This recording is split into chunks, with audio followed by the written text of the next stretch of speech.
بسم اللہ الرحمن الرحیم۔ ڈسکور اوریجنل کے ناظرین السلام علیکم۔ اب کس نمبر 691 ملاحظہ فرمائیں۔ لائٹس تار ٹوٹنے پر بھی بجھ سکتی ہیں اور یہ بھی ممکن ہے کہ عین اسی وقت پر بریک ڈاؤن ہو گیا ہو۔ ایسے اتفاق کو ناممکن تو نہیں سمجھا جا سکتا۔ ایک دروازے سے وہ باہر گیا، دوسرے سے رابعہ اور کاجل اندر آئیں۔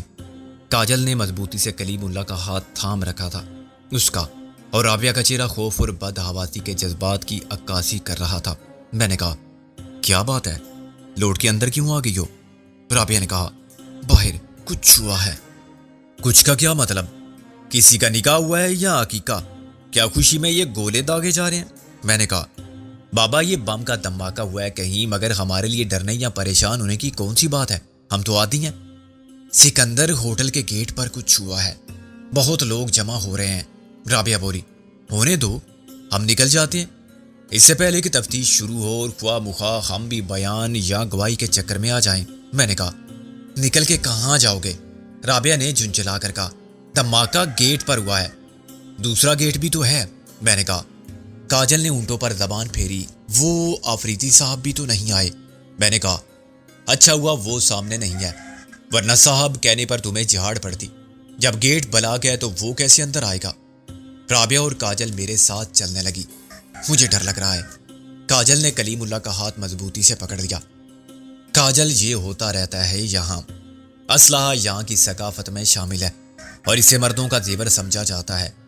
قبیلے آپس کی دشمنی میں اسلحے کا بے دریغ استعمال کرتے ہیں، اور کسی قبیلے کا ایک فرد مارا جائے تو پھر انتقام کی آگ جلتی رہتی ہے، ایک نسل سے دوسری نسل اور گاؤں سے شہر منتقل ہو جاتی ہے۔ بدلہ لینے والے یورپ امریکہ تک پیچھا کرتے ہیں۔ گولی بندوق کی لڑائی میں اب مزہ نہیں رہا، اب تو جدید ہتھیار آ گئے ہیں۔ زمانہ اور ترقی کرے گا تو شاید یہ لوگ راکٹ لانچر اور بمبار طیارے استعمال کریں گے، مگر ہمیں کیا؟ رابعہ کی تشویش کم نہیں ہوئی۔ کہیں آفریدی؟ میں نے خود اپنے اندیشوں کو جھٹلاتے اسے تسلی دی، لا حول ولا قوت الا باللہ۔ آفریدی کو کیا ہو سکتا ہے؟ اس نے کسی سے اپنی دشمنی کا ذکر نہیں کیا تھا۔ وہ ایسا خطرہ محسوس کرتا تو یوں بے خوفی سے اکیلا نہ پھرتا۔ مگر جو ہمارے دشمن ہیں، میں نے کہا، تم خواہ مخواہ فرض کر رہی ہو کہ ہمارے دشمن اس کی جان کے بھی دشمن ہو چکے ہیں۔ اول تو انہیں آفریدی کے بارے میں کچھ علم نہیں۔ ہمارا پہلے کبھی آفریدی سے تعلق نہیں رہا اور شاید آئندہ بھی نہیں ہوگا۔ بس یہ ایک وقتی ضرورت ہے جس میں وہ احسان مند ہو کے ہماری مدد کر رہا ہے، اور اس معاملے کا چودھری دلاور کی ذات سے دور کا بھی تعلق نہیں ہے۔ میں نے اس سے پوچھ لیا تھا، جب وہ آیا تھا تو کسی نے بھی اس کا پیچھا نہیں کیا تھا۔ میں نے محسوس کیا کہ یہ سب دلائل خود مجھے قائل نہیں کر سکتے تو رابعہ کو کیسے قائل کریں گے؟ جو اندیشے میرے دل میں موجود تھے وہ اپنا وجود تسلیم کرا چکے تھے، اور میرا انکار ایک خواہش تھی یا دعا تھی کہ اس عارضی تعلق کی بنا پر آفریدی کی ذات کو گزند نہ پہنچے۔ لیکن دوسرے گیٹ سے باہر آتے ہی عقل کی خود فریبی کے کھوکھلے دعوے ریت کی دیوار سے زیادہ بے ثبات ہو گئے۔ میری نظر نے اس آگ اور دھوئیں کے آلاؤ کو دیکھ لیا جس کے گرد خوف زدہ دم بخود اور متجسس تماشائی الکا بنائے ہوئے کھڑے تھے۔ کچھ یہ سوال زبان سے کر رہے تھے جو باقی سب کی آنکھوں میں پڑھے جا سکتے تھے۔ یہ کیا ہوا؟ کیوں ہوا؟ کیسے ہوا؟ وہاں صرف ایک جیپ تھی، باقی کاریں تھیں۔ خاموش اور حیران تماش بینوں کا یہ حلقہ بہت وسیع تھا۔ لوگ سڑک کے کنارے سے دوسرے کنارے تک پھیلے ہوئے تھے، اور میں تقریباً 100 میٹر دور دکانوں کے سامنے فٹ پاتھ پر اور دکانوں کے اندر اوپر فلیٹوں اور مکانوں کی کھڑکیوں سے، بالکونیوں سے اور چھت کی منڈیر سے ان گنت انسانوں کے سر دیکھ سکتا تھا، جن کی نظریں بم کے دھماکے سے پردہ پردہ ہو کے اڑ جانے والی ایک اسٹیشن ویگن کے دھڑ دھڑ جلتے ڈانچے پر جمی ہوئی تھی۔ پھر اچانک جیسے ساری نظریں گوم کے مجھ پر مرتکز ہو گئیں۔ میں دہشت زدہ ہو کر رک گیا۔ رابعہ، یہ تو آفریدی۔ رابعہ اور کاجل نے کچھ نہیں کہا۔ شاید رابعہ بھی پہلے سے جانتی تھی کہ میں کیوں جھوٹ بول رہا ہوں۔ مجھے مزید شرمندہ کر کے بھی کچھ حاصل نہ ہوتا۔ آفریدی جو چند منٹ پہلے ایک جیتا جاگتا انسان تھا، شرافت اور مروت، وعدےداری اور خیر خواہی کا وہ پیکر تھا جو زندگی کے راستوں پر مختصر ترین رفاقت رکھنے والوں کے لیے بھی دوستی کے جذبات کے سوا دل میں کچھ نہ رکھتا تھا۔ اسے مر کے ناگہانی خود کھینچ کر وہاں لے آئی تھی جہاں اجل کے شکاری ہاتھوں نے اس کی کتاب حیات میں آخری اندراج کے بعد لکھا، بے شک ہم اللہ کے لیے ہیں اور اسی کی طرف لوٹ جاتے ہیں۔ پھر اس کتاب کو یوم حشر تک کے لیے بند اور محفوظ کر دیا گیا۔ تیز تیز قدموں سے چلتا ہوا مینیجر میرے سامنے آ گیا۔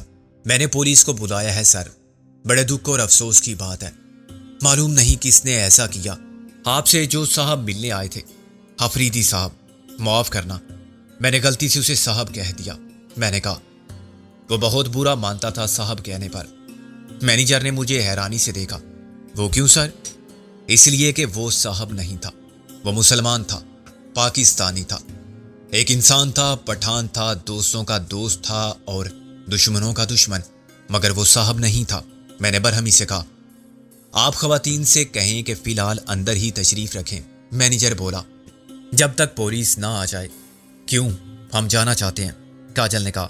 رابعہ بولی ہم چیک آؤٹ کر چکے ہیں، مگر ضابطے کی کارروائی تو ہوگی۔ پولیس کو میں کیا بتا سکتا ہوں؟ مینیجر بولا میں بھی کیا بتا سکتا ہوں، اس کے سوا کہ اس کا نام آفریدی تھا۔ میں نے کہا کل سے پہلے میں نے نہ اس کی صورت دیکھی تھی اور نہ وہ مجھے جانتا تھا، پھر بھی سر وہ آپ سے ملنے آئے تھے، انہوں نے آپ کا نام لیا تھا۔ مینیجر ہاتھ مل کے بولا آپ جو کچھ جانتے ہیں وہ بتا دیں اور پھر چلے جائیں۔ دیکھیے نا، یہ تو ایک قانونی مسئلہ ہے، مگر میرا کوئی تعلق نہیں اس قانونی مسئلے سے۔ تعلق میرا کیا ہے سر؟ دیکھیے نا، دھماکہ تو باہر ہوا، مگر کچھ دیر پہلے یہ شخص اندر ہوٹل میں بیٹھا تھا آپ کے پاس، یہ خواتین بھی موجود تھی۔ آپ چلے گئے تو میں کیا وضاحت کروں گا؟ میں بڑی مشکل میں پڑ جاؤں گا۔ آپ سے کس نے کہا ہے مشکل میں پڑنے کو؟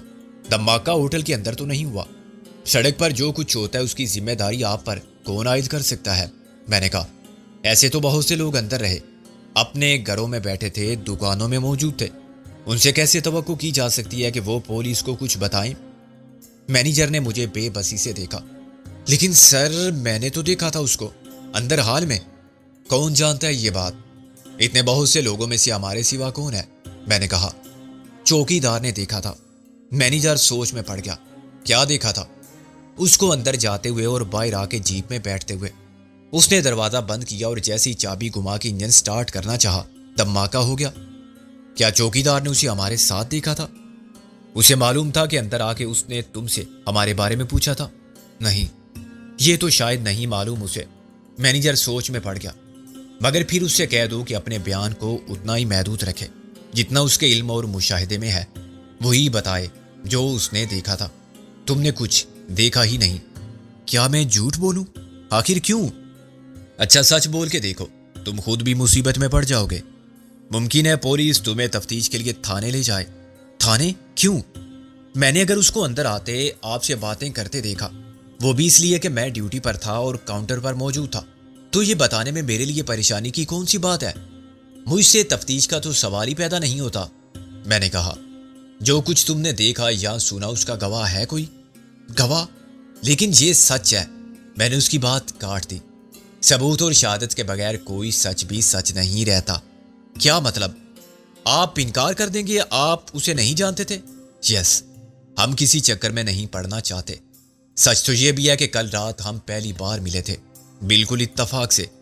معلوم نہیں صبح صبح یہ مجھ سے ملنے کیوں آ گیا، اور پھر یہ سب جو اس کے ساتھ ہوا بے شک بہت افسوسناک اور قابل مذمت ہے، لیکن اس کے بارے میں جتنا ہم بتا سکتے ہیں اتنا ہی تم بھی بتا سکتے ہو۔ اگر تم نے کہا کہ وہ ہم سے باتیں کر رہا تھا تو ہم کہیں گے کہ یہ غلط ہے۔ اس کا تم سے جھگڑا ہو رہا تھا کسی بات پر۔ ہم چیک آؤٹ کرنے کے لیے کاؤنٹر پر کھڑے تھے تو یہ وہاں موجود تھا۔ ہم نے بل لیا، ادائیگی کی، اتنی دیر میں یہ شخص چلا گیا۔ خوف اور حیرت سے مینیجر کا منہ کھلا رہ گیا۔ آپ اتنا بڑا جھوٹ بولیں گے؟ جب تم ہمارے سچ کو نہیں مانتے اور مسرو کے غم پولیس کی تحقیق و تفتیش کے چکر میں پڑے تو پھر ٹھیک ہے، ہمارے ساتھ تم بھی شامل تفتیش ہو جاؤ۔ تم اپنا بیان دو، ہم اپنا بیان دیں گے، دیکھتے ہیں پولیس کس پر اعتبار کرتی ہے۔ میرے پاس تو بہرحال 2 بالغ گواہ ہیں، 1 نابالغ۔ مینیجر کی شکل رونے والی ہو گئی تھی۔ دیکھیے سر، میں غریب آدمی ہوں، میری ملازمت چلی جائے گی، جیل ہو جائے گی مجھے، پولیس بہت مارے گی مجھے۔ میں نے کہا اس لیے تو تمہیں سمجھا رہا ہوں کہ اندر جا کے آرام سے کاؤنٹر پر بیٹھو، ہم بھی چلے جاتے ہیں۔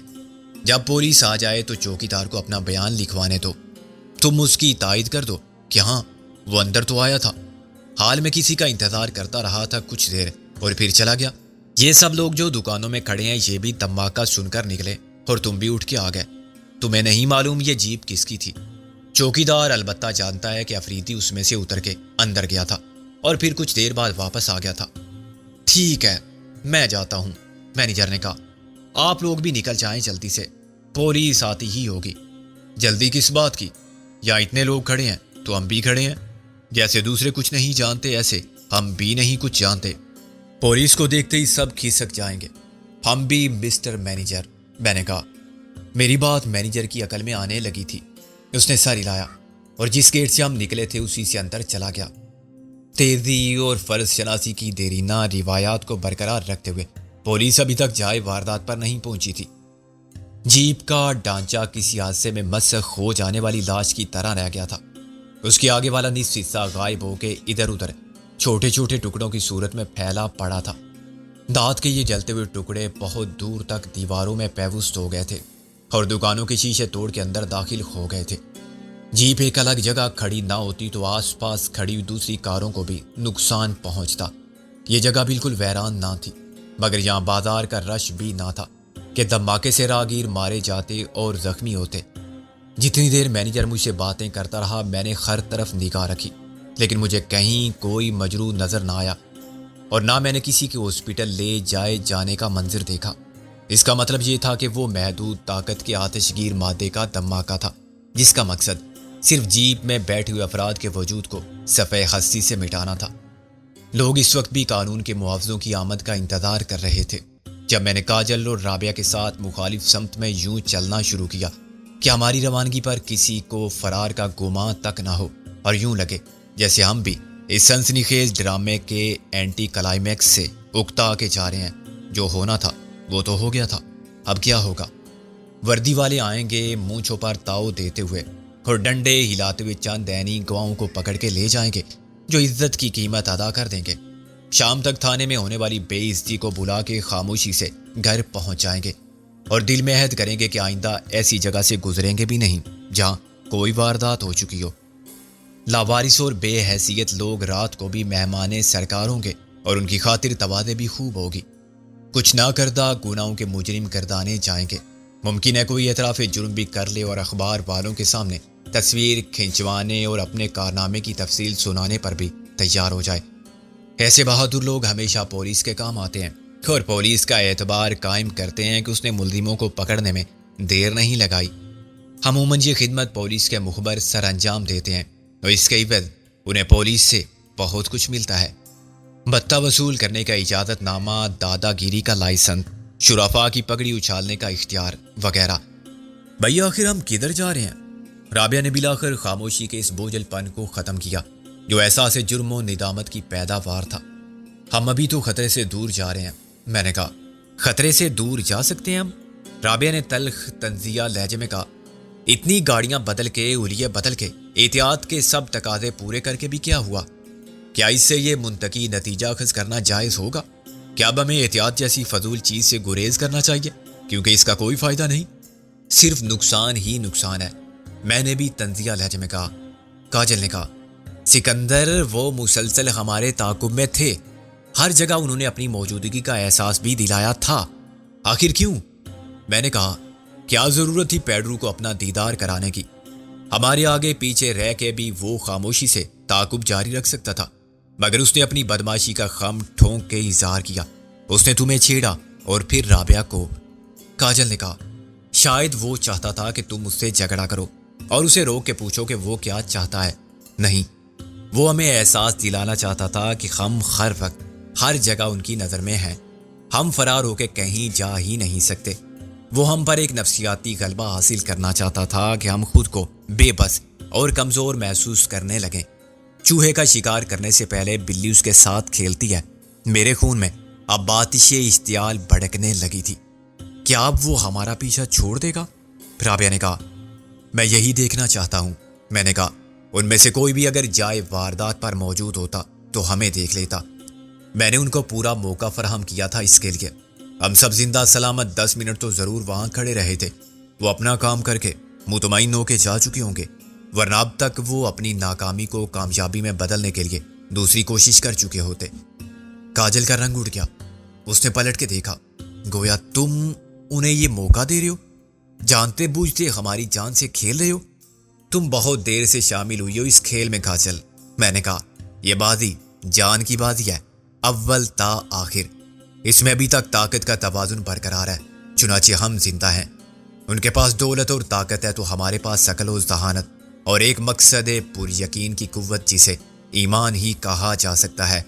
کارزار حیات ہو یا میدان جنگ، دنیا کی تاریخ شاہد ہے کہ اسلحہ کبھی یقین پر غالب نہیں آیا اور بالآخر یقین کی جیت ہوتی ہے۔ تم اسلام کے آغاز کی تاریخ سے ویتنام اور بنگلہ دیش تک دیکھ لو، ابھی تو مجھے دیکھتے ہوئے بھی ڈر لگتا ہے۔ کاجل نے کہا، چلو تم نے آزما لیا نا کہ اب کوئی ہمارا تعاقب نہیں کر رہا ہے، اب روک لو کسی گاڑی کو، کسی رکشا کو۔ رابعہ نے کہا، یہ تو کینٹ اسٹیشن آ گیا، یہاں سے مل جائے گی سواری۔ مشکل سے 1 میل پیدل چل کے یہ حال ہو گیا ہے۔ میں نے افسوس سے سر ہلایا۔ کلیم اللہ کو دیکھو، دیدی تھک گیا ہے۔ کلیم اللہ نے کاجل کی حمایت کی۔ دیکھو بیٹا، یہاں دیدی کوئی نہیں کہتا، آپا کہو یا باجی، چاہو تو آنٹی بنا لو۔ میں نے کہا، باجی ٹھیک ہے کلیم، انکل کے ساتھ ہوتی ہے آنٹی، تو تم انہیں رابعہ آنٹی کہتے ہو نا، اور انہیں انکل سکندر ہے۔ کاجل نے کہا۔ رابعہ نے اسے گھورا، پھر تم مجھے کیوں باجی کہتی ہو؟ ہاں تم بھی آنٹی کہا کرو، بلکہ ماسی بہتر ہے۔ میں نے کہا، ماسی میں زیادہ اپنائیت کا اظہار ہوتا ہے جیسے خالہ یا چاچی میں۔ رابعہ نے کہا، کیا یہاں ٹیکسی نہیں ہوتی؟ ٹیکسی میں نے بھی نہیں دیکھی تھی۔ ریلوے اسٹیشن کے باہر مجھے کچھ پرائیویٹ کاریں نظر آئیں جن کو ڈرائیور محبت سے چمکا رہے تھے، مگر ان کی متوقع نظریں ہم پر تھیں۔ میرا اندازہ درست ثابت ہوا تھا، یہ کرائے کی گاڑیاں تھیں، زیادہ بول کے اپنی اپنی خدمت پیش کرنے والے، خود کو ہمارے حق میں فرشتہ رحمت ثابت کرنے والے ڈرائیوروں پر میں نے ایک سفید ریش قناعت پسند بزرگ کو ترجیح دی جو رزق کے لیے اللہ پر توکل کیے خاموش بیٹھے تھے۔ میں نے کہا، ہمیں دن بھر کے لیے گاڑی چاہیے۔ بسم اللہ بسم اللہ، انہوں نے سینے پر ہاتھ رکھ کر کہا، ہم حاضر ہیں، ہمارا گاڑی حاضر ہے۔ مایوس ہو جانے والے ایک ڈرائیور نے کہا، گاڑی نہیں چھکڑا بولو چاچا۔ ہاں چھکڑا حاضر ہے، اللہ نے چھکڑا دیا ہے اس کا شکر ہے، چاچا نے برا مانے بغیر کہا۔ یہ مسافر بھی چھکڑے ہیں، میں نے کہا، اور گاڑی میں بیٹھ گیا۔ پیچھے والی سیٹ پر رابعہ اور کاجل پہلے ہی فٹ ہو چکی تھی۔ ہم 100 روپیہ لے گا، چاچا نے قدرے تذبذب کے ساتھ کہا۔ ٹھیک ہے جناب، میں نے کہا، کہیں تو پہلے دے دوں؟ نہیں، ابھی حکم کرو کدھر جائے گا پہلے؟ میں نے کہا، خیبر ایجنسی کے پولیٹیکل ایجنٹ سے ملنا ہے، وہ ادھر قیوم اسٹیڈیم کے پاس ہے۔ چاچا نے اپنی گاڑی کو اللہ کا نام لے کر سٹارٹ کیا۔ گاڑی دیکھنے میں جتنی قدیم خستہ حال لگتی تھی، چلنے میں اتنی بری نہیں تھی۔ جب ڈرائیور نے واپس اسی طرف کا راستہ پکڑا جدھر سے ہم پیدل چل کے آئے تھے تو میں نے کہا، وہاں جانے کے لیے دوسرا راستہ کوئی نہیں ہے لیکن یہ راستہ سیدھا ہے، بالکل سیدھا جائے گا تو میں نے کہا، آگے راستہ بند ہوگا، پھر تم کو واپس آنا پڑے گا۔ اس نے مجھے حیرانی سے دیکھا، ایسی کیا بات ہے؟ میں نے کہا، آگے بم کا دھماکہ ہوا ہے، پولیس نے ناکہ بندی کر رکھی ہے، اس لیے تو ہم ادھر سے پیدل آئے تھے۔ وہ اچھل پڑا، بم کا دھماکہ تم نے دیکھا؟ میں نے کہا، میں نے دیکھا تو نہیں، سنا تھا۔ تم دھیان سے گاڑی چلاؤ، ابھی تم اس معصوم گدھے سے ٹکرا جاتے۔ اس نے میرے مشورے کو نظر انداز کر دیا۔ کتنا بڑا بم تھا؟ میں نے نہیں دیکھا۔ تم دھماکہ سنا تھا؟ اس نے کہا، بہت بڑا تھا۔ دھماکہ تو اتنا ہی بڑا تھا جتنا ایٹم بم کا دھماکہ۔ میں نے کہا، ہو کتنا لوگ مر گیا، یہ ایٹم بم کس نے بنایا تھا؟ خدا خوار کرے۔ اس نے گاڑی کو ایک سرسبز و شاداب سڑک پر دوڑانا شروع کر دیا جو بعد میں مال روڈ ثابت ہوئی۔ قیامت والا دن سارا لوگ اس کو پکڑے گا۔ تم ذرا اسٹیئرنگ کو مضبوطی سے پکڑو، ابھی فٹ پاتھ پر چڑھ جاتے تو چالان ہو جاتا۔ فٹ پاتھ تو پیدل چلنے والوں کے لیے بنائی گئی ہے۔ اس نے کہا، کون چلتا ہے فٹ پاتھ پر؟ ابھی دیکھو، سب سڑک پر جاتا ہے۔ او خانہ خراب، داؤسی فٹ پاتھ پر مرو۔ آخری الفاظ اس نے ایک راگیر کو مخاطب کرتے ہوئے گاڑی سے سر نکال کے باآواز بلند کہے تھے۔ جواب میں سڑک کے تقریباً درمیان میں کالی سے بادل نخواستہ اپنے وجود کو گھسیٹنے والے شخص نے اسے پنجہ دکھایا جو اشاروں کی زبان میں لعنت تم پر کی جگہ استعمال ہوتا ہے۔ ڈرائیور کی دلیل میں مجھے وزن نظر آیا کہ جب راگیر سڑک پر چلتے ہوں تو ٹیکسی کو فٹ پاتھ پر چلانا کیسے غلط ہوا۔ میں نے اسے لعنت دکھانے والے کو دندان شکن جواب دینے سے نہ روکا ہوتا تو شاید نوبت مار پیٹ پر آ جاتی۔ مجھ سے انتخاب میں غلطی ہو گئی تھی۔ بظاہر خاموش طبع اور قناعت پسند نظر آنے والے چچا اب خاموش ہونے کا نام نہیں لے رہے تھے اور بے حد جارحانہ موڈ میں تھے۔ موضوع بدلنے کے لیے میں نے کہا، یہ سڑک کہاں جاتی ہے؟ سڑک تو ادھر ہی رہتا ہے۔ اس نے یوں کہا جیسے میں نے ایک جاہلانہ سوال کیا تھا۔ اس پر گاڑی آتا جاتا ہے، آدمی اور جانور چلتا ہے۔ ابھی تم یہ بلڈنگ دیکھا؟ یہ ایڈورڈ کالج ہے، انگریز لوگ بنایا۔ سردار نشتر ادھر پڑا اور پرتھوی راج، تم جانتا ہے اس کو؟ راج کپور کا باپ۔ آگے الٹا ہاتھ کو جائے گا ارباب روڈ پر، ادھر پھر وہی صدر والا سڑک آ جائے گا۔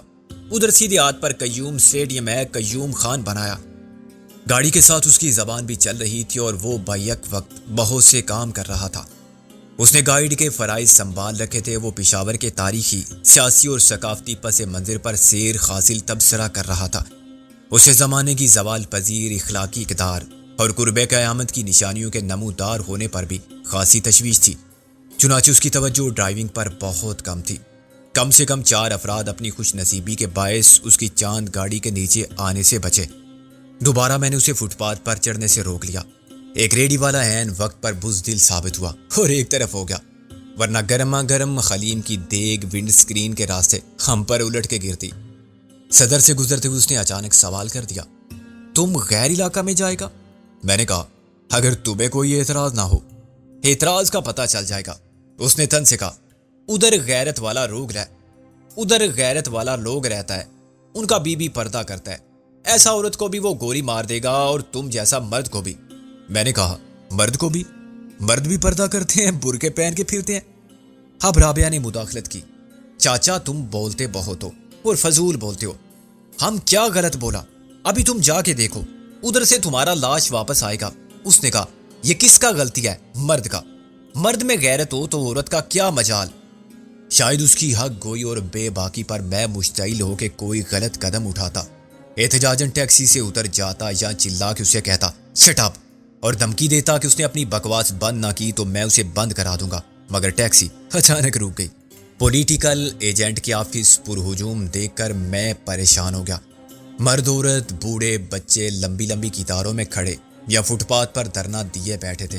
سب مرد بارش تھے اور ان کے کندھوں پر رائفلیں تھیں۔ رابعہ نے پریشانوں کے سفید اور سیاہ خیمہ نما برقعوں میں روپوش عورتوں کو دیکھا۔ کیا یہ سب ملاقاتی ہیں؟ اور کیا یہاں سینما کا ٹکٹ لینے کے لیے لائن لگی ہے؟ میں نے کہا۔ کاجل نے کہا، ہمیں بھی لائن میں بیٹھنا پڑے گا؟ قطار بندی مہذب اقوام کا شعار ہے۔ میں نے کہا، آپ اچھی لگیں گی لڑ بھیڑ کے آگے جاتی ہوئی، لیکن سکندر اب اس طرح میرا مطلب ہے پردے کے بغیر تو بڑا مشکل ہے، بلکہ ناممکن ہے۔ رابعہ نے کہا، تم ہو آؤ۔ صورتحال میرے لیے بھی باعث تشویش تھی۔ یہ رش میرے لیے خلاف توقع تھا۔ میرا خیال تھا کہ کوئی عام آفس ہوگا اور میں آسانی سے پولیٹیکل ایجنٹ کے سیکریٹری سے مل کے اور اس سے انگریزی میں کوئی متاثر کن جھوٹ بول کے براہ راست صاحب تک رسائی حاصل کر لوں گا۔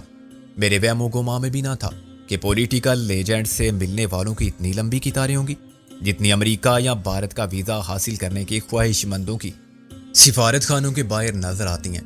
بلند فصیل نما 4 دیواری کا بھاری فولادی گیٹ بند تھا اور اس کے باہر چوکی پر 2 مسلح محافظ ملیشیا کی وردی پہنے کھڑے ہوئے تھے۔ ان کے پاس انتہائی خطرناک قسم کا خودکار اسلحہ تھا۔ میں نے سوچتے ہوئے کہا، مس رابعہ، تم اپنی بات کرتی ہو، یہاں تو مجھے بھی ملاقات کا کوئی امکان نظر نہیں آتا۔ یہ لوگ شاید صبح منہ اندھیرے آ بیٹھے ہوں گے، رات تک باری آ جائے گی۔ رابعہ بولی، کیا پولیٹیکل ایجنٹ میرے لیے رات تک بیٹھے گا؟ میں نے کہا، پھر تو یہی ہو سکتا ہے کہ واپس چلیں۔ کل صبح فجر کی نماز سے پہلے تم یہاں کے بیٹھ جانا۔ رابعہ مسکرائی، میں ترکیب نمبر 420 آزمانے کی سوچ رہا ہوں، یعنی رشوت دے کر کام نکالنے کی۔ ان لوگوں کو دیکھ رہے ہو؟ رابعہ بولی، سب کے پاس اسلحہ ہے اور صورت سے بھی یہ کتنے خونخوار نظر آتے ہیں۔ یہ تمہاری خاطر جہنم میں جانے والے لوگ نہیں ہیں سکندر صاحب۔ لا حول ولا قوت الا باللہ، تم غلط سمجھ رہی ہو۔ رشوت دینے والا اور رشوت لینے والا دونوں جہنمی ہیں، اس میں غلط سمجھنے والی کون سی بات ہے؟ پلیز رابعہ، پریشان مت کرو۔ میں نے کہا، مجھے اب شدت سے آفریدی کے نہ ہونے کا احساس ہو رہا ہے۔ وہ ہوتا تو ہمارے سارے کام ہو جاتے۔ کتنی خود غرضی کی بات ہے۔ جب مشکل پڑی تو اس کی یاد آ گئی۔ ورنہ اس کی موت پر کسی کی آنکھ سے ایک آنسو تک نہیں ٹپکا۔ رابعہ اداس ہو کے بولی، ہم اپنی جان بچا کے فرار ہو گئے تھے، بالکل نا آشنا بن گئے تھے۔ کون آفریدی؟ کیسا آفریدی؟ میں نے برہمی سے کہا، کیسی باتیں کرتی ہو؟ وہاں رک کے آنسو بہا کے ہمیں کیا حاصل ہوتا؟ آفریدی کی نیکی کو اور اس کی دوست داری کو ہم کیسے بھلا سکتے ہیں؟ وہ اچھا آدمی تھا، مگر اس کی موت کے ہم ذمہ دار نہیں ہیں۔ خواہ مخواہ احساس جرم میں مبتلا ہونے کی ضرورت نہیں، مگر کیا وہ ہماری وجہ سے نہیں مارا گیا؟ نہیں، وہ خود یقین رکھتا تھا کہ نہ کوئی کسی کی وجہ سے مارا جاتا ہے اور نہ کسی کی وجہ سے زندہ رہتا ہے۔ میں نے کہا، بات وقت کی ہے، جس کا جہاں وقت پورا ہو جاتا ہے وہ خود وہاں پہنچ جاتا ہے، اور تمہیں نہیں معلوم وہ ایسی موت کو پسند کرتا تھا جو اچھے اور نیک کام کرتے ہوئے اچانک آ جائے۔ اس نے مجھ سے کہا تھا، میں چوری ڈاکے کی واردات میں پولیس کی گولی کا نشانہ بن کے مرنا نہیں چاہتا، نشے کی حالت میں حادثے کا شکار ہو کے مرنا نہیں چاہتا۔ خدا نے اس کی خواہش پوری کی، اسے ایک اچھے مقصد کی خاطر جان دینے کا موقع ملا۔ نہ ہم نے ایسا چاہا تھا، نہ خود اس نے سوچا تھا، مگر نوشتہ تقدیر میں ایسا ہی تھا۔ کاجل نے پریشان ہو کر کہا، یہ تم لوگ کس بحث میں پڑ گئے؟ کچھ کرو ورنہ واپس چلو۔ ترکیب نمبر 420 کیا تھی؟ رابعہ بولی، کوئی بہت بڑا جھوٹ بولنا پڑے گا۔ میں نے کہا، تمہارا کارڈ ہے کوئی تمہارے پاس؟ کارڈ ابھی کہاں چھپوائے ہیں؟ رابعہ بولی، دیکھو میں ایسے ہی کام چلانے کی کوشش کرتا ہوں اور پیغام پہنچاتا ہوں کہ لاہور سے رابعہ قاری ایڈوکیٹ ہائی کورٹ ملنے کے لیے آئی ہیں، اور میں بن جاتا ہوں عبدالودود منظر۔ ہمارے پاس کیا ثبوت ہے؟ کیا تمہیں یہ ثابت کرنے کے لیے کسی ثبوت کی ضرورت محسوس ہوتی ہے کہ تم رابعہ قاری ہو، ایڈوکیٹ لاہور ہائی کورٹ؟ فرض کرو کہیں تم کو ایسی صورتحال درپیش ہو، تمہیں شناخت کا مسئلہ ہو، تو میں ثابت کر دوں گی۔ رابعہ نے سوچ کر کہا، کیونکہ مجھے جھوٹا کوئی ثابت نہیں کر سکے گا، میں شک کرنے والوں کو چیلنج کر سکتی ہوں، یہی میں بھی کروں گا۔ میں نے کہا۔ ٹیکسی ڈرائیور گاڑی روکتے ہی اتر کے کہیں چلا گیا تھا۔ میں نے اسے بعد میں قیوم اسٹیڈیم کی دیوار کی جانب رخ کیے بیٹھا دیکھا تو سمجھ گیا تھا کہ اسے اتنی دور جانے کی کیا مجبوری لاحق تھی۔ اس کے واپس آنے تک ہم گاڑی ہی میں بیٹھے رہے تھے۔ اس نے حیرانی سے کہا، کیا بات ہے، تم گیا نہیں اندر؟ میں نے کہا، باہر اتنے لوگ بیٹھے ہیں۔ میں نے کہا، ہماری باری کیسے آئے گی؟ ہم تو کسی کو جانتے بھی نہیں۔ وہ ہنسنے لگا، شہرا تم کو کچھ نہیں معلوم، یہ سب تو وظیفہ خور ہے، اپنا وظیفہ لینے آتا ہے۔ میں نے کہا، کیسا وظیفہ؟ اس نے وضاحت کی کہ انگریز نے اس علاقے پر اپنا تسلط برقرار رکھنے اور آزاد پٹھانوں کو مطیع رکھنے کے لیے جبر و استبداد کے سارے بے ایمانہ حربے آزمانے کے ساتھ ساتھ یہ کوشش بھی کی تھی کہ ان لوگوں کے لیے ماہانہ وظیفہ مقرر کر دیا جائے جو انگریزی افواج اور حکومت کے خزانوں کو لوٹتے رہتے تھے۔ یہ علاقے میں امن و امان قائم رکھنے کے علاوہ ایک طرح کا خراج تھا جو حاکم اپنی رعایا کو دینے پر مجبور تھا۔ انگریز چلے گئے مگر وظیفہ باقی رہا۔